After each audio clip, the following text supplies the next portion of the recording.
King Chuck III here. My Christmas talk is the highlight of your year. I mean my year. But after Mummy doing this for so long, I like to put my own mark on it. So this Christmas, I'd like to give thanks for all the blessings we have received. Chief amongst them, those two twat relatives living overseas who I shan't name, the difficult Duchess, and spare part, me Gain, and the Duke of Disaster, dumb, and even dumber. Oh, hold on. I don't want to give away who it is. After all, they do like going legal at the drop of a hat. Anyway, they who cannot be named for legal reasons are not here fucking things up for us like normal. Like many, Queen Cruella and I are looking forward to a modest 23-course meal this year, acknowledging the difficult times our subjects are having currently. Hopefully this bunch of idiots in my laughingly named government will pull their fingers out of their asses next year, and we can go back to our usual 40 courses. I just don't know how people cope with so little food. It was bad enough when we had to stop thrashing the slaves, our staff, for no reason. A man has to have a hobby, and mine was cruelly ripped away from me. Taking away hunting and corporal punishment, how is a king meant to amuse himself? I'm half starving and bored. People don't understand how hard it is being a king. So, in an effort to modernize the royal family and become more relevant to the kids, I is going to use the local London patois. Me beef with me spare is over. The Secret Service will murk him with a 9 and him is no more. Respect to the 5-0.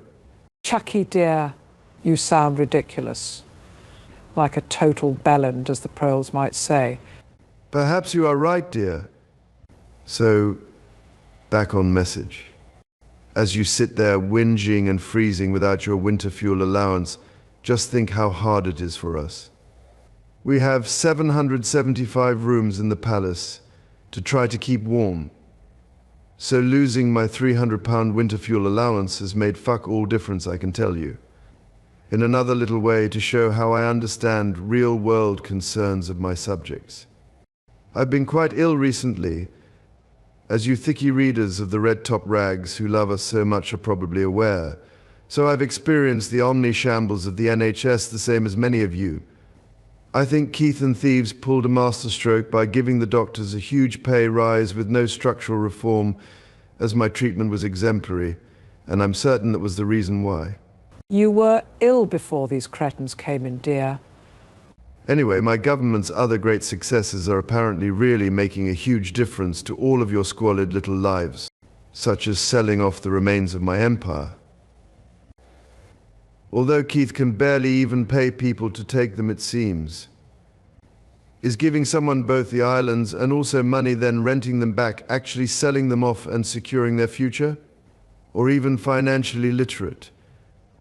Sounds like another amazing success story for Thievenomics. However, I will miss those jolly little Chagos Islands. Is that where dear Pa talked to the spear chuckers? Then spending loads of our subjects' money on those poor train drivers who knew you could live on as little as 70,000 a year for such a complex job. I'm all for redistributing wealth to the needy, unless it's my wealth, as I'm actually quite strapped at the moment, and not compensating those dreadful waspy women.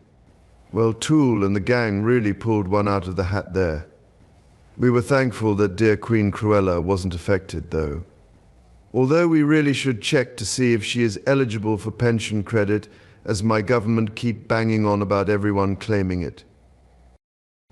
And we're certainly looking forward to everyone moving to electric vehicles by 2030. Everyone knows of my long-standing interest in the environment, and I think that Ed Microbrain is a visionary genius of our age. He has all of the answers and a clear, structured, well-thought-through plan to implement his energy utopia. I remember him telling me personally how fantastic electric vehicles are for my subjects living in flats, for example, or narrow terraced streets up north. And apparently they are not only easily recharged at home for everyone, but really affordable as well. You definitely really don't need a palace with several hundred acres of easily accessible driveway, according to good old Ed. Although I'm sure it helps. But he can fuck right off if he thinks he's putting any of those twat windmills on any of my land. I'll set the hounds on him if he comes anywhere near us. They may not have been out hunting since the last LIBOR idiots banned it, but I'm pretty sure they still know what to do with a pinker communist half-wit. Other highlights to look forward to include closer ties with Europe again. If it makes it easier for me to go and visit my German cousins, I'm all for it. I haven't got time to fuck about queuing at the tunnel for a passport check when we want to pop over Garlic Side for a quick booze cruise. Or go Sausage Side to pick up some of my half-price Lieb Frau Milch or Blue Nun. Keith's plan to take us back towards the world's worst-performing trading bloc with its senior members in total political disarray sounds like a real winner to me. Seriously. I barely got a couple of O-levels and scraped a 2-2 in history, but seriously. Even I know that is totally retarded. We could instead be leaning into the Americas. Oh God, I'm picking up some of Keith's favorite phrases. Fucking leaning in. I'll be bearing down on something next. Or acting at pace. Oh, bollocks. He's such a charmless oaf, although he is clearly a natural-born leader. Not quite like me, of course. Naturally born to lead through my divine right. But not far off. I mean, the economy in those jolly old United States of America has, of course, doubled in size compared to Europe over the last 15 years. But Thieves, unfortunately, is wholly incapable of seeing something as obvious to the layman as the total bollocks on her CV. I'm not even really sure if she is a qualified home economist, let alone a real economist. Has anyone spoken to her old work colleagues in the complaints department? Like most of you, I expect, I voluntarily pay some income tax. But if she keeps putting up national insurance, I'll tell her she can fuck right off. I pay the palace staff minimum wage, and they are virtually all part-time, so I've never paid it. And I don't see why I should start now. I'm also keeping a close eye on Keith's somewhat controversial sack-off plan state, approved kill old fuckers plan. I assume we will get the usual royal exemption. Otherwise, as we all seem to live forever, we'll be top of the list. I know that my people love the royal family almost as much as Keith loves himself, so I hope we are safe. But clearing out some of those rotten old bed blockers sounds like a damn fine plan, as long as it's not me or darling Cruella. I'm also not sure about Rachel Thieves' famous black hole. From what I gather, the main black hole is where her heart should be.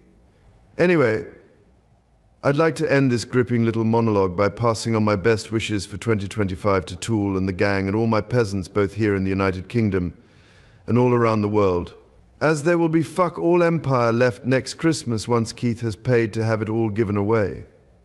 Whatever happens, though, I sincerely hope everything improves for you all. Roll on 2025.